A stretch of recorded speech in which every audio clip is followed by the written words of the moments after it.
Bab 152. Jabatanmu diturunkan oleh Tuan Muda Ye. Tapi ruangan itu kosong, tidak ada Golden Ye. Claire Sen tidak menyerah, dia berlari ke ruang belajar untuk mencarinya lagi. Akibatnya, Golden Ye tidak terlihat di ruang kerja. Claire Sen tidak tahu kemana dia pergi. Mungkin karena dia merasa bersalah di dalam hatinya karena apa yang dia katakan. Dia selalu merasa bahwa Golden Ye menghilang dari dunianya. Atau mungkin, dia tidak pernah bisa memasuki dunianya. Akhirnya, Claire Sen mandi, berganti pakaian dan pergi ke perusahaan. Ketika lewat di bawah, ia hanya bertemu dengan tuan besar yang ingin keluar.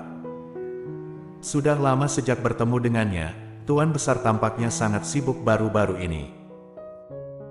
Dia melihat Claire Sen, matanya yang muram berputar. Dia bertanya langsung, "Caroline Sen, bagaimana kamu melakukan hal yang kakek minta kamu lakukan terakhir kali?"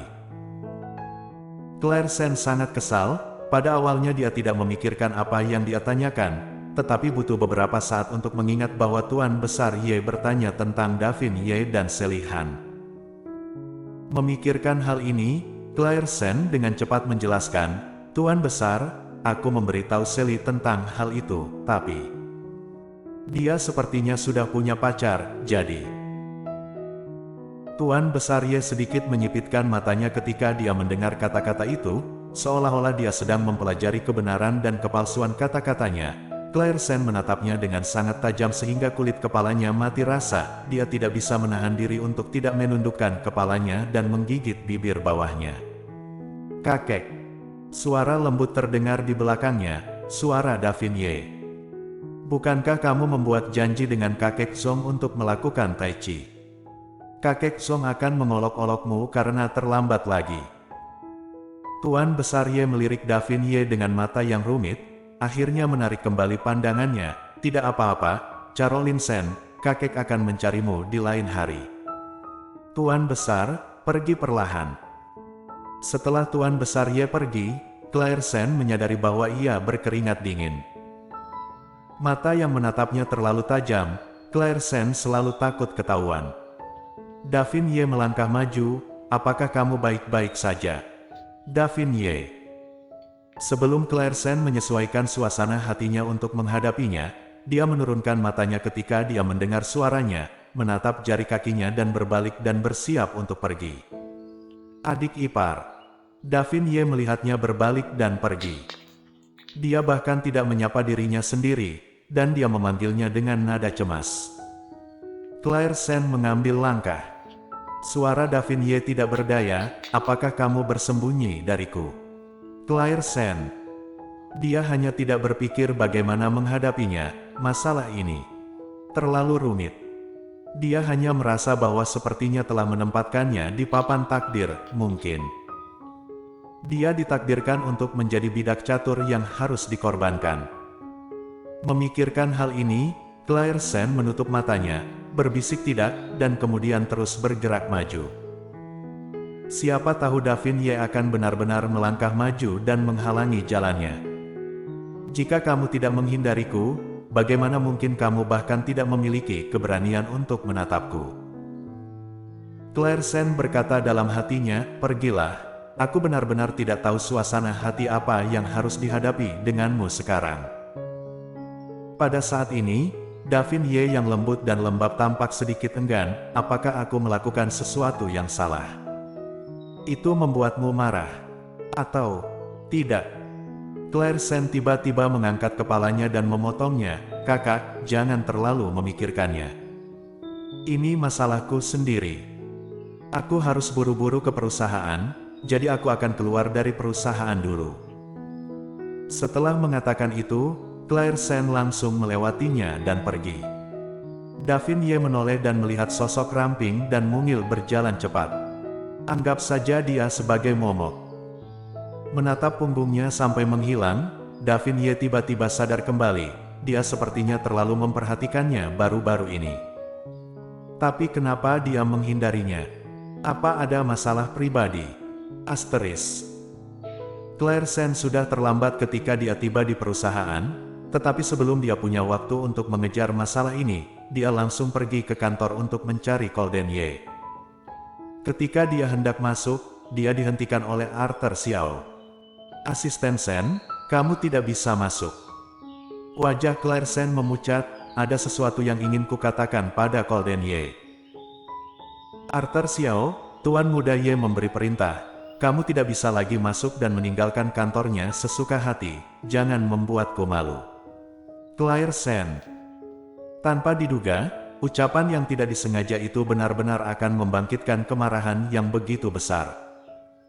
"Dan juga, kamu bukan lagi asisten Tuan Muda Ye mulai hari ini." "Apa?" Mata Claire Sen melebar dan bertanya dengan tidak percaya, "Apa artinya ini?" Meskipun agak kejam, Arthur Xiao mengatakan yang sebenarnya, "Jabatanmu telah diturunkan oleh Tuan Muda Ye." Diturunkan.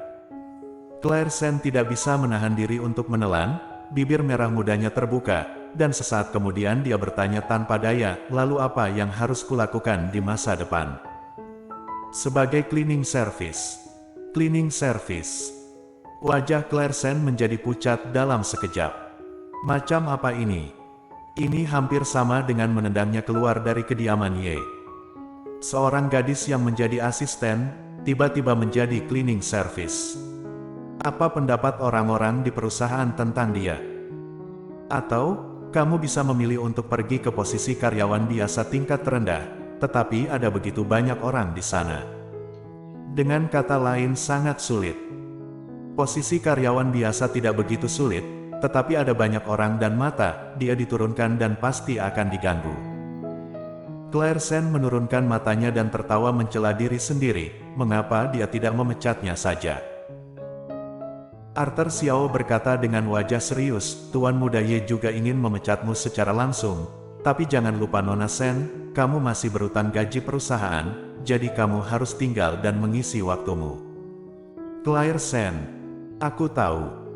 Sekarang dia ingin menjelaskan kepadanya, dia mungkin tidak akan mendengar sepatah kata pun. Pada saat inilah Claire Sen merasa bahwa Golden Ye benar-benar marah padanya kali ini, karena dia tidak akan pernah melakukan ini sebelumnya, sekarang dia telah menurunkannya secara langsung. Ini menunjukkan bahwa dia mengumumkan kepada seluruh orang perusahaan bahwa bahkan jika dia memiliki hubungan sok dengan Claire Sen sebelumnya, dia tidak akan menghitungnya. Jika Claire Sen terbongkar, siapapun bisa menggertaknya. "Sen, Nona Sen." Melihatnya berbalik kesepian, Arthur Xiao mau tak mau memanggilnya, "Kamu benar-benar terlalu banyak bicara kali ini." "Tuan Muda Ye, hal yang paling tabu adalah orang lain mengatakan itu." "Aku tahu." Claire Sen mengangguk, "Aku juga sedang terburu-buru saat itu. Aku telah menjelaskan kepadanya namun dia tidak mendengarkan, tetapi sepertinya tidak ada gunanya lagi. Aku akan pergi bekerja dan mengemasi barang-barangku dulu." Setelah selesai berbicara, Claire Sen langsung kembali ke meja kerjanya untuk mengemasi barang-barang. Arthur Xiao menghela nafas saat dia melihat dari samping. Mereka jelas adalah pasangan, kenapa bisa berakhir seperti ini? Emosi antara pria dan wanita ini benar-benar aneh. Arthur Xiao tidak bisa memahaminya lagi. Claire Sen berbicara dengan Gita tentang penurunan jabatan saat makan siang, Gita hampir meledak. "Bagaimana mungkin? Apakah Tuan Muda Ye tidak merasa kasihan padamu? Kenapa jabatanmu tiba-tiba diturunkan? Aku tidak percaya. Apakah kamu bercanda?" Dengan senyum pahit di sudut bibir Claire Sen, dia secara tidak sengaja menyodok nasi ke dalam mangkuk untuk dimakan. "Apakah kamu pikir aku bercanda?" Bersambung.